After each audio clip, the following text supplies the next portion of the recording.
बिस्मिल्लाहिर्रहमानिर्रहीम। अस्सलाम वालेकुम नाज़रीन, मैं हूं आपका मेज़बान वसी शाह और आप देख रहे हैं सियासी थिएटर। नाज़रीन गिरामी, हमारा सेगमेंट है घर, गलियां और दरवाजे, और आप जानते हैं कि सेगमेंट में मुस्तकिल हिस्सा होते हैं हमारे साथ गाफिर शहजाद साहब। आप फन तामीर के माहिर हैं, शायर हैं। वेलकम टू द शो गाफिर भाई। जी बहुत शुक्रिया। और नाज़रीन गिरामी, आज का प्रोग्राम भी गुज़श्ता से पैवस्ता है। हम जहांगीर के, शहंशाह जहांगीर के उरूज व ज़वाल की दास्तान आपके साथ शेयर कर रहे थे पिछले 2 प्रोग्राम से, और इसी निस्बत से आज भी हम डिस्कस करने की कोशिश करेंगे मकबरा जहांगीर। मकबरा जहांगीर के हवाले से ज़रूर बात करेंगे और उसकी तज़ीन व आराइश और जमालियात पे बात करेंगे। असल में जहांगीर की ज़िंदगी के शब रोज़ और उसमें उरूज व ज़वाल के इतने किस्से हैं कि बारी ही नहीं आ रही थी कि हम मकबरे की खूबसूरती के हवाले से कोई बात करें। जी आज लेकिन हम लाजमी मकबरा जहांगीर का जो तर्ज तामीर था उस जमाने में, यानी कि 17वीं सदी में कितने मजदूरों ने इसकी तामीर। फूड पैंडा पे है जबरदस्त डील। अभी फूड पैंडा ऐप डाउनलोड करो और जो चाहो वो मंगवाओ। तामीर में हिस्सा लिया था, किस तरह का आर्ट वर्क जो है वो मकबरा जहांगीर में नूरजहां ने करवाया था। आज हम लाजमी इस सब पर बात करेंगे। जहांगीर का मकबरा, नूरजहां का मकबरा, शाहजहां का मकबरा, मुमताज महल का मकबरा, अकबर का मकबरा, अकबर के हाथी का मकबरा। मलका साहिब जमाल किए वे अपने सौरे का नाम एहतराम ना ले। अकबर के 9 रत्नों में से एक अबुल फजल का मकबरा, और तो और जहांगीर के हिरन का मकबरा, ये शेखुपुरा वाला हिरन मीनार। गजब खुदा का, इंसान तो इंसान, जानवरों तक के मकबरे डिस्कस हो गए इस प्रोग्राम में। अरे भाई, हम भी तो शहंशाह जहांगीर की मलिका थे। आहो अम्मी जी। परवेज बेटा बैठो, तुम्हारे पापा की बात हुई। तो ये मलका साहिब जमाल बिल्कुल ठीक कह रही है। परवेज बाप के साथ खड़ा रहा, और एक गुमान ये भी था कि शायद जहांगीर का जानशीन जो है वो परवेज ही होगा। इसलिए जब शाहजहां ने बगावत की तब भी महाबत खान के साथ मिलकर परवेज ने ही उस बगावत को कुचला। लेकिन इसका मसला ही यही था कि ये 24 घंटे, तकरीबन 24 घंटे शराब में धुत रहता था, और उसी आलम में इसकी डेथ हो गई थी। हाँ, मर गया था, लेकिन खुसरो और शाहजहां की तरह अपने बाप जहांगीर के खिलाफ खड़ा तो नहीं हुआ था। कोई एहसान नहीं सी करता, 60 रुपये रोज दे लेंदा सी। नहीं, ऐसा नहीं है। देखिए ये फर्क है, और ये अजीब और गरीब रवैये थे। हमारा बहैसियत कौम भी ये मसला है कि हम इंसानों को भी, अपने रिश्तों को भी ब्लैक एंड व्हाइट में देखने के आदी हैं। तारीख में भी हम जो तारीखी किरदार हैं उनको भी हम ब्लैक एंड व्हाइट में देखना चाहते हैं। जो बादशाहों के एडमायरर्स हैं, खास तौर पे जो मुगल एरा था या जो अफगानिस्तान क्रॉस करके भी बादशाह आते रहे, वो इन्हें मुकद्दस हस्तियां बनाने पर तुल जाते हैं जैसे इनसे कोई गलती हुई ही नहीं थी।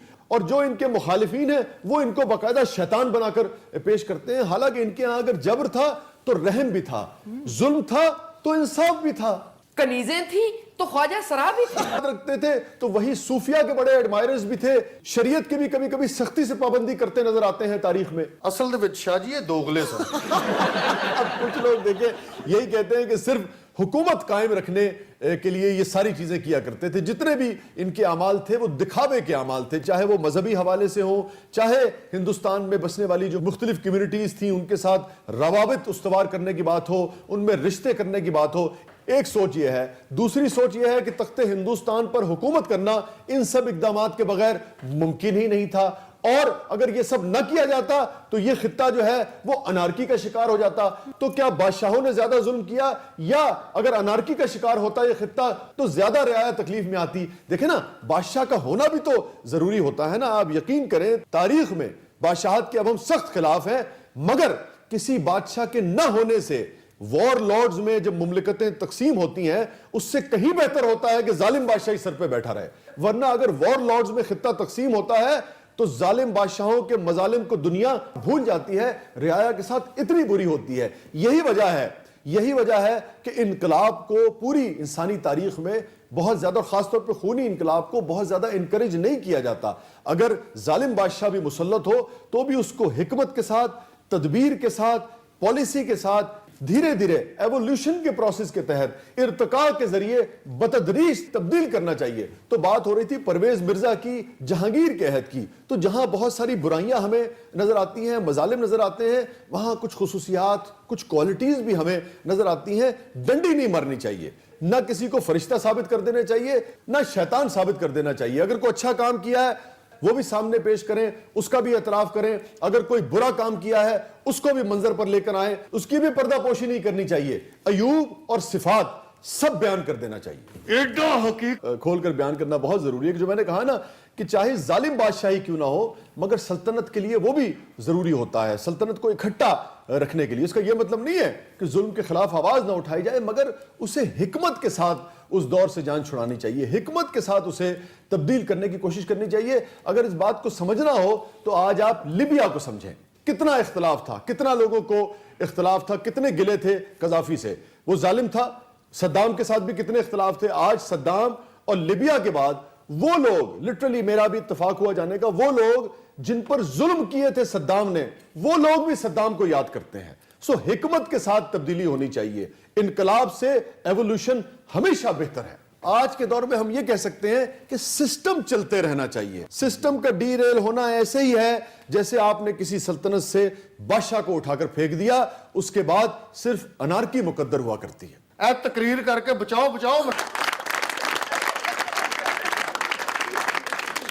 मलिका साहिब जमाल के साथ जुल्म इस तरह से हुआ कि जहां भी तस्करा आता है वहां मलिका साहिब जमाल के मकबरे के बजाय उसे अनारकली का मकबरा कहा जाता है। तो हम लाहौर में दफन हैं क्या? जी मलिका साहिब जमाल, आप लाहौर में दफन हैं, और हैरत है कि लाहौर वालों को भी ये जी मालूम जी, नहीं लाहौरियों को अंदाजा नहीं है कि आप कहां दफन हैं। ਇਹ ਸ਼ੁਕਰ ਕਰੋ ਲਾਹੌਰੀਆਂ ਨੂੰ ਪਤਾ ਨਹੀਂ ਇਹ ਕਿੱਥੇ ਦਫਨ ਨੇ, ਨਹੀਂ ਤੇ ਇਹਨਾਂ ਨੇ ਰੋਜ਼ ਆਈ ਲਵ ਯੂ ਕਹਿਣ ਪਹੁੰਚ ਜਾਣਾ ਸੀ।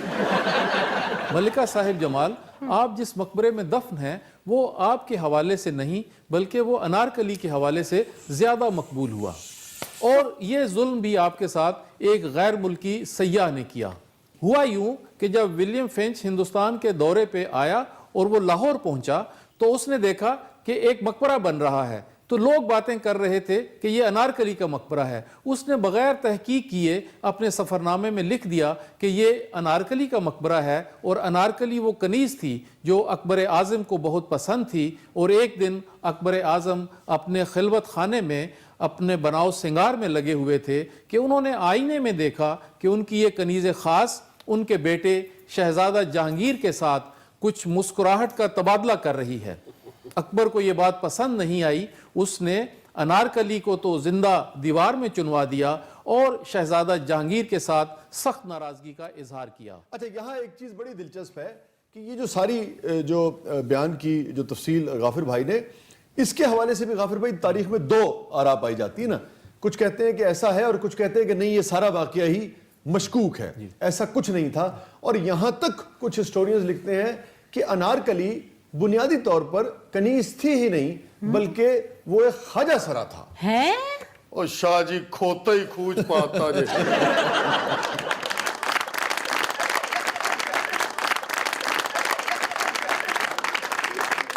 जी शाह जी, आप बिल्कुल ठीक कह रहे हैं। एक थ्योरी ये भी है और कुछ मुर्रखीन इस बात पर इसरार भी करते हैं। जी जी जी। मगर विलियम फिंच के इस तस्करे के बाद कई सदियां गुजर जाती हैं और अनारकली का कोई तस्करा नहीं होता। जिस वक्त हिंदुस्तान में विलियम फोर्ड कॉलेज बना और इंग्लिश को उर्दू में तर्जुमा करना शुरू किया तो ये वाक़या हमारे मुर्रखीन के सामने आया। तो सबसे पहले अब्दुल हलीम शरर ने अनारकली के इस वाक़े को बुनियाद बनाकर एक नावल लिखा, और उसके बाद 1922 में इम्तियाज़ अली ताज ने अनारकली के नाम से एक ड्रामा लिखा जिसमें अकबर, शहजादा सलीम और अनारकली बुनियादी किरदार थे। जी हाँ, देखिए, जब आप अफसानों को तारीख समझना शुरू कर देंगे तो फिर ऐसे ही मुगालते जो हैं वो जन्म लेंगे। जैसे पद्मावती जो है, अब वो मोहम्मद जासी जो शायर थे और खिलजी के तकरीबन 200 साल के बाद एक अफसानवी सा किरदार मोहम्मद जासी ने अपनी नज़म में शामिल किया है। मोहब्बत की एक दास्तान लिखी है। जैसे शोरा मुबालगे से काम लेते हैं और अब बाद में आने वालों ने उसे तारीख समझना शुरू कर दिया है, हालांकि वो अफसाना है, उसका हकीकत से तारीख से कोई ताल्लुक नहीं। ਉਹ ਰਾਜਪੂਤਾਂ ਨੂੰ ਤਾਂ ਮਿਰਚਾਂ ਲਾ ਗਿਆ ਨਾ। जी शाही कह रहे हैं कि यूं तो अनारकली वाला वाक़या बच्चे बच्चे की ज़ुबान पर है, मगर तारीख़ की किताबें इस बारे में खामोश हैं और हमें कोई ठोस शवाहिद नहीं देती। और मलिका साहिब जमाल, एक ज़्यादती और आपके साथ हुई कि 1947 में पाकिस्तान बनने के बाद आपके मकबरे को आर्काइव में कन्वर्ट कर दिया गया। जी, जी। और उसके इर्द गिर्द ब्यूरोक्रेसी को बिठा दिया गया कि जहां पर एक आम आदमी की रसाई नहीं। यही वजह है कि आम लोग ये नहीं जानते कि वो मकबरा जो अनारकली के नाम से मशहूर है, दरअसल वहां जहांगीर की तीसरी बीवी परवेज मिर्जा की वालिदा मलिका साहिब जमाल दफन है। ਉੱਥੇ ਝਿੜਕਾਂ ਬਿਊਰੋਕਰੇਸੀ ਨੂੰ फूड पैंडा से जो चाहो वो मंगवाओ। अभी ऐप डाउनलोड करो और ऑर्डर करो। ਪੈਂਦੀਆਂ ਨੇ ਆ ਚੀਕਾ ਸਾਹਿਬ ਜਮਾਲ ਮਾਰਦੀ ਹੈ। अच्छा जी, खुसरो के साथ क्या हुआ था? मुख्तसर ये कि खुसरो ने बगावत कर दी, जहांगीर ने और परवेज ने उस वक्त बाप का साथ दिया, खुसरो को सरेंडर करना पड़ा और फिर चांदनी चौक में इसलिए कि आने वाले लोगों को इबरत हो, जहांगीर ने वो किया कि आज भी रूह कांप जाती है ताकि आइंदा कोई मेरे इख्तिदार को, मेरे तख्त को चैलेंज ना कर सके। सगी औलाद था खुसरो, उसकी आंखों में सिलाइयां फिरवाई, पार्शली नाबीना किया और यह भी कहा जाता है कि इस वाकये के बाद नाबीना किया, यानी कि उसे यह सब कुछ देखने पर मजबूर किया। पहले तंग गलियां थी चांदनी चौक की, एक कबीउल जुस्सा हाथी पर उसको बिठाया गया खुसरो को, और जिन जिन उमराए सल्तनत ने खुसरो को सपोर्ट किया था उस बगावत में, तो कहा जाता है कि मुख्तलिफ फासलों से प्लेटफॉर्म्स बनाए गए थे और उन प्लेटफॉर्म्स पर वो जो उमराए सल्तनत थे जिन्होंने बगावत के दिनों में जहांगीर के खिलाफ खुसरो का साथ दिया था, वहां पर खुसरो के उन साथियों को कुछ को तो बरहना खड़ा किया गया और जब खुसरो का हाथी वहां पहुंचता था, उस प्लेटफॉर्म के पास पहुंचता था, तो जहांगीर के लोग जो थे वो खुसरो के साथी के जिस्म में खंजर गाड़ देते थे, जिस पर खुसरो का साथी चीखता था, चिल्लाता था, अजियत के मारे कराहता था और खुसरो को मजबूर किया गया कि वो ये मंजर भी देखे और उनकी चीखें सुने। और कई प्लेटफॉर्म्स बने हुए थे। थोड़ी देर बाद हाथी आगे बढ़ जाता था और खुसरो के दूसरे साथी के साथ यही सुलूक होता था, फिर हाथी थोड़ा और आगे बढ़ जाता था और खुसरो को फिर अपने साथियों की चीखें सुनवाई जाती थी। इसी तरीके से कुछ लोगों की गर्दन काटकर उनको नेजों पर टांग दिया गया था और यह मंजर भी खुसरो को देखने पर मजबूर कर दिया गया था। और उसके बाद खुसरो को इब्तिदा में आसिफ खान जो नूरजहां का भाई था उसके हवाले कर दिया, वो उसके कैद में रहा, और बाद में खुसरो को उसके सगे भाई शाहजहां के हवाले कर दिया गया। खुसरो फिर शाहजहां की कैद में रहा। आज 4 मीनार हैं, हर मीनार की ऊंचाई 100 फुट है और हर मीनार 5 मंजिलों पर मुश्तमिल है। अच्छा।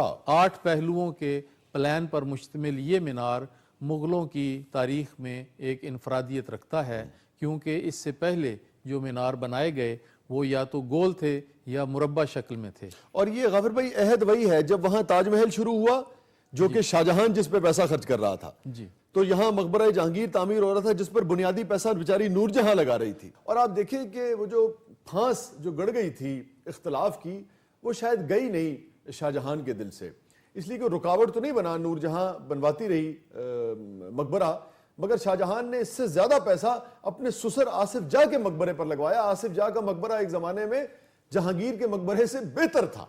ये तो बाद में सिखों के दौर में आसिफ जाह के मकबरे से वो तमाम संगे मरमर उतार लिया गया और उसको गोल्डन टेम्पल की इमारत में इस्तेमाल कर लिया गया।